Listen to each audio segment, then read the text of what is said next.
What's up, everybody? It's a rainy Valentine's Day, so happy Valentine's Day to y'all. I hope everybody's doing well. I wanted to take and do a roughly 11,000 mile update on the truck, the Ram 1500 Bighorn. Still, so far, really enjoying it. Some things I kind of wanted to go, point out. Some positive things and things that I've discovered, and just now getting to do a review on it. So, like I said, right now I'm sitting at almost 11,000 miles after about 7-8 months, and as you can see, it's getting roughly 15.1 average miles per gallon. So I tend to do a little bit more of a daily drive, which is about 3 miles to and from work every day. So it's a lot. It'll eat up the gas mileage a little bit more. But luckily, thanks to the 33-gallon tank, I pretty much, unless I'm doing a big or a long drive like this, I can do, normally 2 to 3 weeks before I have to get gas.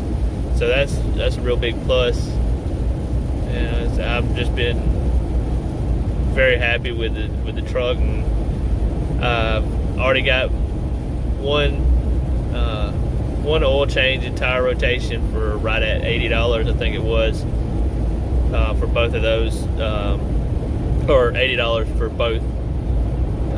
Coming up on the next one here, probably next week. So. Luckily, that's not very expensive, and even with the gas increase or the amount of gas or the price of gas going up, it's roughly right around $50 to fill up. I think I just paid $55 for before I came on this trip. But yeah, I was going to go over some cool little things with the navigation on here, and luckily I got my, but anyway, I'm gonna get, so here I'm gonna go hold the camera and point it at the screen so I can see it, so I know what I'm pointing at. Oh, something like that. Yeah. There. So, yeah. So, one of the cool things I've noticed is going through the settings and changing things around. I actually changed the graphics to where it was actually the limited package instead of the Bighorn, because I really like the blue instead of the I believe it was the red that came with came as a part of the Bighorn package, which is cool that Dodge lets you go in and change it. You can change it from the Bighorn to the Laramie, the Texas Longhorn edition, which is different, the Rebel, and Limited. And I just happen to really like the blue. The look of the blue is really, really good to me. Matches the black. It goes really well. But anyway, one of the cool things I wanted to point out that I didn't really see anybody else, but maybe somebody did, but I didn't really come across it when I was doing my reason, or when I was looking into information before I bought it, and the 12-inch screen and the navigation. The cool thing about it is it actually shows, the where you're at, of course, which is not new, but it actually shows you the distance to the next exit, how long, if there's any kind of food or anything there. Plus, you can go forward up, so like this one has gas and food. Exit 143 is 8 miles away and stuff like that. Very, very informative. So if you're kind of keeping an eye on your gas, and you need to know where the next gas station is, and you can take and actually click on any of this, and it'll actually bring up see. So let me go back. So you click on that, and it brings up. It adjusts the map, shows you any kind of cautions or anything coming up that might cause delays. But then it gives you your gas gas station to food, and you can tap on any of. Let's see, tap on it. It should, and it'll give you, or you can go to route here. Tells you the distance and stuff like that. It gives you the coordinates. Hey, I didn't even notice that. It actually gives you the phone number, and you can actually call from that's a pretty cool, neat feature. I didn't even know that until I just saw that. But we're discovering stuff together. Very, very, very high tech for what I'm used to. So this may be common now, but for me, it's pretty new stuff. It gives you the options to save it if you want to save it as a favorite, and then you can, easily go back.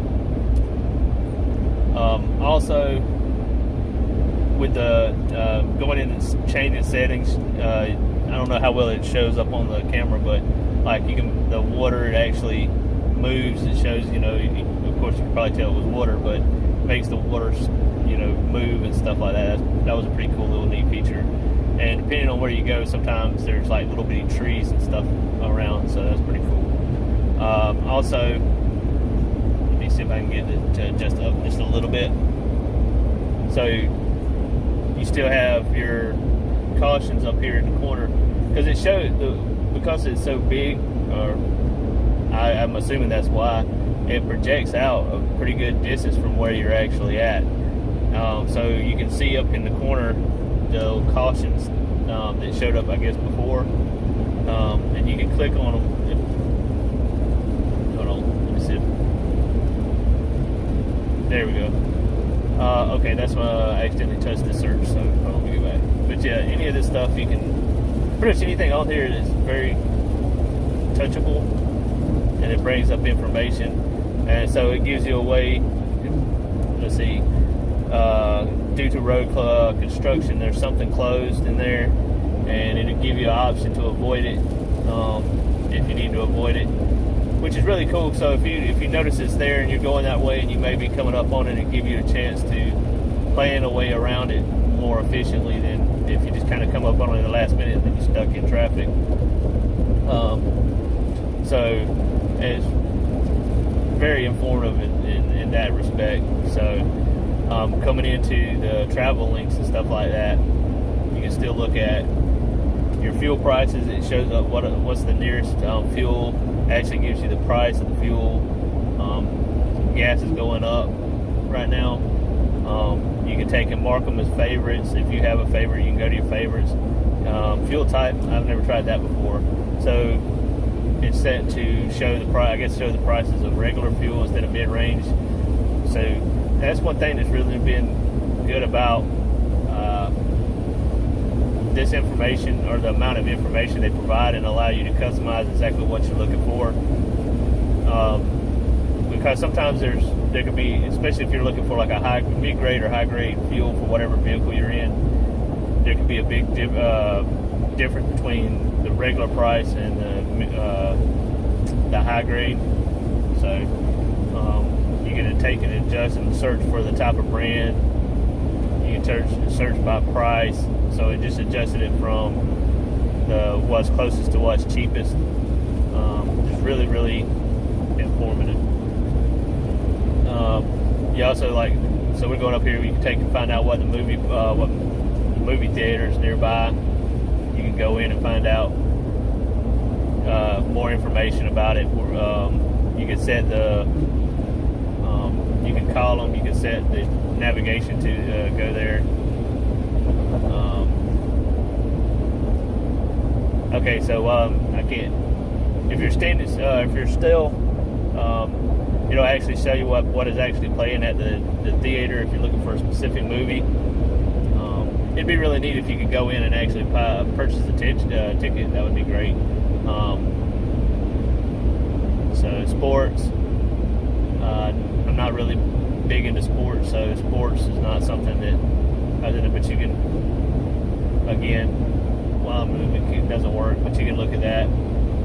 Weather shows the weather. You do forecasts, stuff like that. But the one that's really neat to me is radar, which is raining right now. It should show up. It normally takes, the bad thing about it is it normally takes a little while for it to actually populate and update, and it starts showing stuff up. You can zoom out.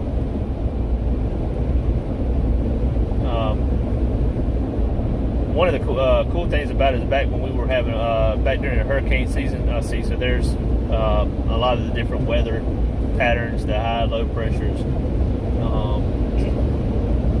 When we were having the hurricane season, it would actually show the hurricanes that were out and the what the current projection or path projection was. So that was really neat. So now it's starting to populate up. I don't know if it's a matter of just where we're at and cell signals or what, or maybe it's the package. I don't know, but I wish it would kind of actually do a little bit better as far as like populating the weather, because it'll show up 1 second and then it'll shut out and it'll pop off. So just like it just did that. So I don't know how to fix that. Maybe somebody can tell me, or maybe I can find out one day. But it's a really neat little feature that I think is really neat with this.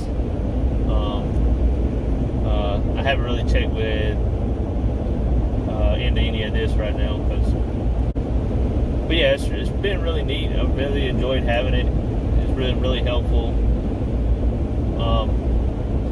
Still looking forward to making so when you go into Sirius XM, you get 12 stations to set up, which you normally stick with. The previous car I had was 6, but yeah, it gives you 12 options to pick your favorites, unless you know your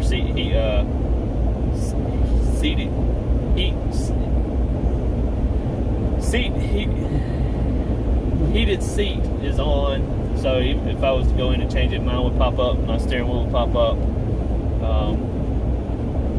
You can still do your program, categories, and all that. A lot of the stuff is not as functionable when you're driving for safety purposes.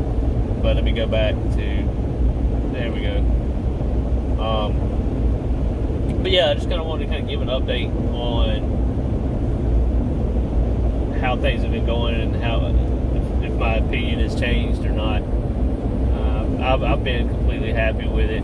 Yeah, there was a couple things that I wish it had that it doesn't, like the adaptive cruise control, the lane departure assistance, and the parking assistance.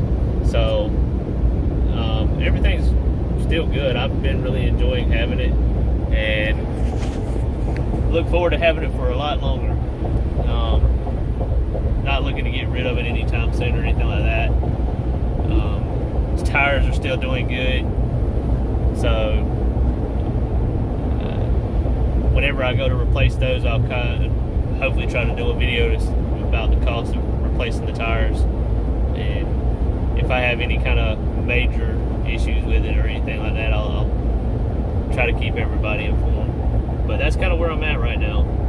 Enjoying my truck. It's definitely made it going places, especially long trips or longer trips like this, a lot more comfortable and a lot more fun and enjoyable. So anyway, God bless y'all. Y'all have a great one. Be safe and do great things.